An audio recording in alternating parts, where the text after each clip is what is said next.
Good morning, students. In the last lecture, we saw how Wishart distribution is defined. So today we shall study it further and we shall study the properties of Wishart distribution. So the first property is sum of Wishart matrices is again a Wishart matrix. So how do we prove it? So let us first consider a simpler case wherein we take only two Wishart matrices into account.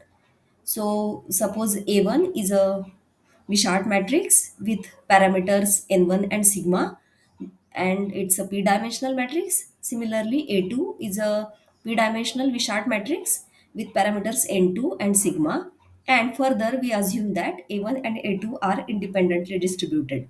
Then A1 plus A2 follows Wishart distribution with parameters n1 plus n2 and sigma. Now, this property can be extended further to say Q matrices of the same dimension, that is P cross P, but with a common matrix sigma. So, if AI follows Wishart distribution with parameter ni and sigma, where I goes from 1 to q, and these all these AIs are independently distributed, then the addition of all these matrices is again a p-dimensional Wishart matrix with parameters summation ni and sigma. So how do we justify this? So if we go back to the definition of Wishart distribution, we can easily justify. So let us go back a bit. So here is the basic definition of Wishart distribution.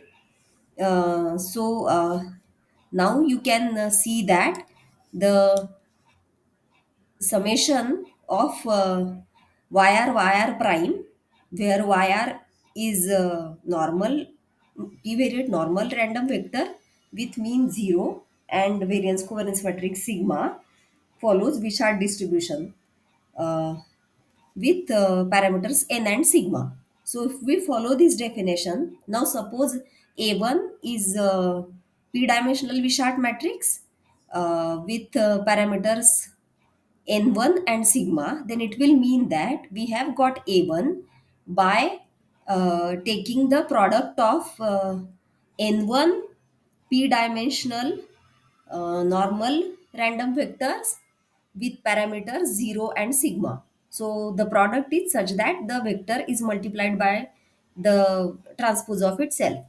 And then we are adding all these matrices together to get the Wishart matrix. So now one can easily notice that then when we have such, say, n1, say, so because A1 follows Wishart distribution with n1 and sigma, and A2 follows Wishart distribution with uh, n2 and sigma, finally their addition again will be, uh, by definition it will be addition of n1 plus n2 matrices, uh, wherein each of the matrix is formed by multiplying a p-dimensional normal random vector with the transpose of itself.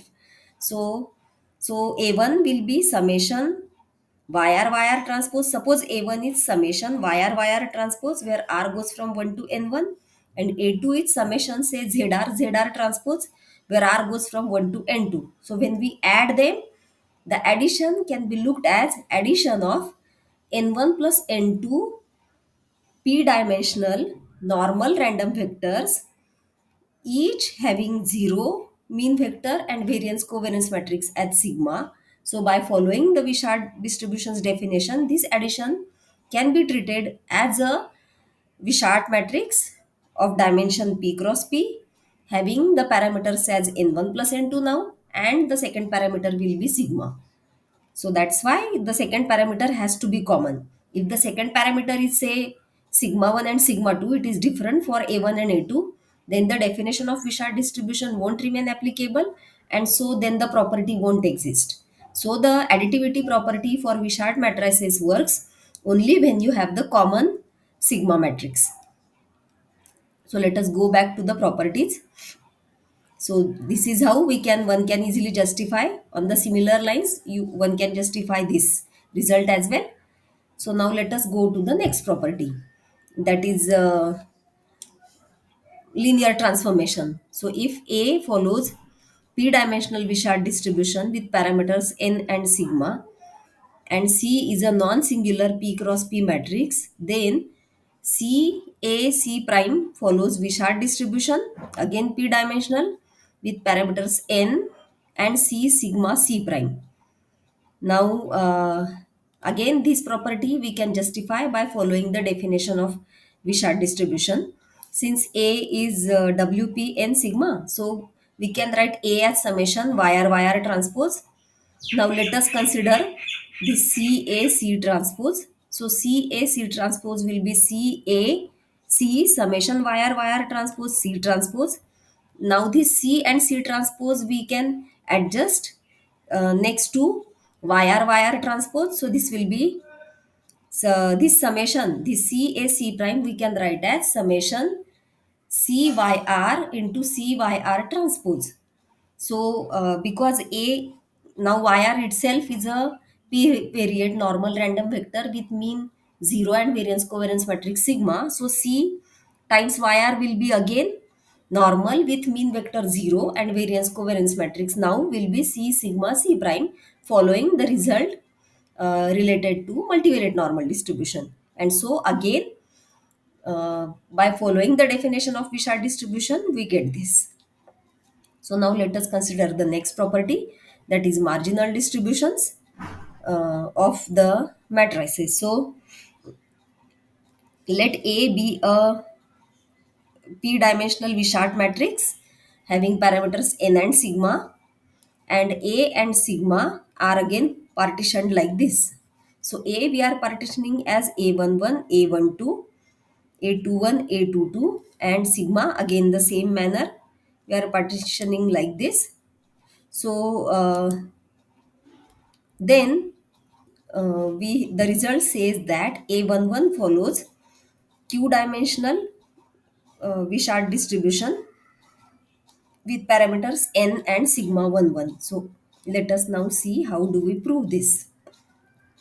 So since A is a Wishart matrix with parameters n and sigma, it means that we have got it by adding n uh, normal p variate random vectors by them, by multiplying them by themselves, by the transpose of themselves. So this A will be summation Zi transpose, where Zi follows normal P 0 sigma. Now because we want the distribution of A11, if we want to apply the definition of Wishart distribution, we must partition each of these Zi's as well. The way we have partitioned, that is Q and P minus Q rows, will be separated out. So let us partition Zi like this.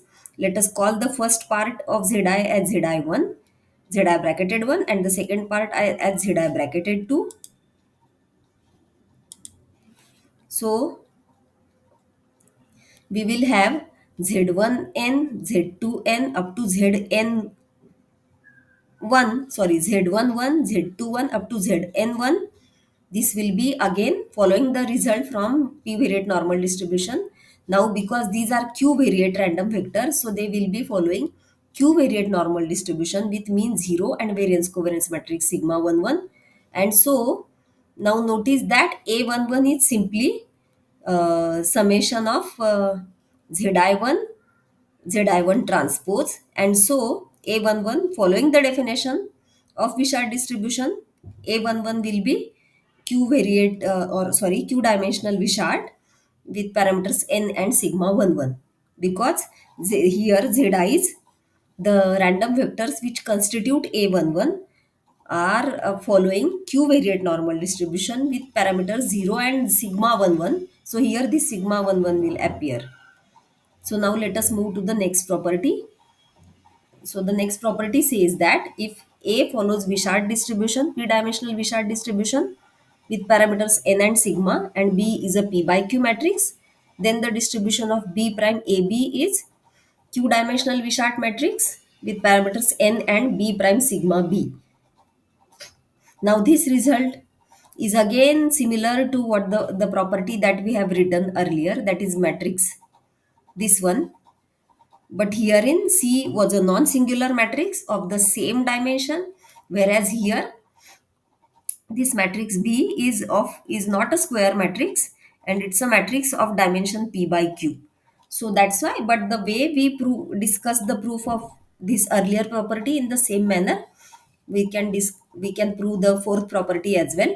So the major application of this result, this fourth result, is if we take b equal to sigma raised to minus half, then we get the distribution of sigma raised to minus half a sigma raised to minus half as Wishart distribution with q. Now because sigma raised to minus half is again p dimensional, p cross p, so p dimensional Wishart with parameters n, and now the variance covariance matrix of this will be identity matrix, because sigma raised to minus half into sigma raised to minus half will be ultimately the sigma raised to sigma, we can split as sigma raised to half into sigma raised to half. So ultimately the matrix will be identity matrix, and so this is how one can standardize the Wishart distribution. So this fourth property gives us a way to standardize Wishart matrices. This is an important property and one should not miss it. Now let us move to the next property, that is if A follows Wishart distribution with parameters n sigma and D is a vector in p-dimensional Euclidean space such that d prime sigma d is non-zero, then d prime ad upon d prime sigma d follows chi-square distribution with n degrees of freedom. Now I won't discuss how to prove this, but you can always try by using the proofs discussed for the earlier properties.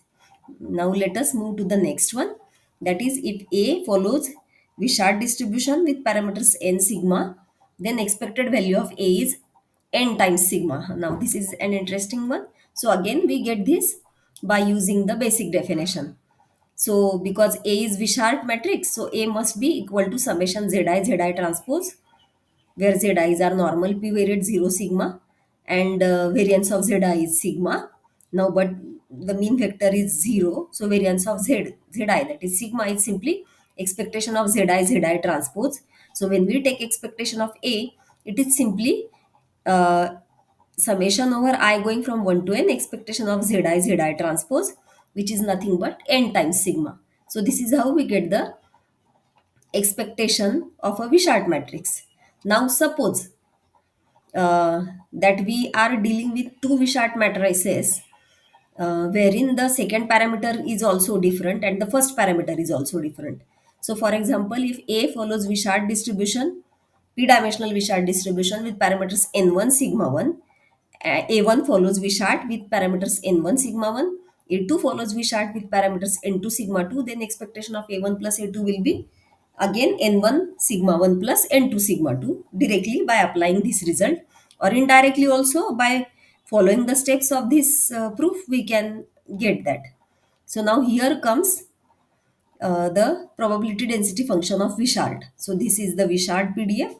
So f a n sigma is determinant of a raised to n minus p minus 1 by 2 e raised to minus half trace of sigma inverse a upon 2 raised to np by 2 determinant of sigma raised to n by 2 and product of these gamma functions.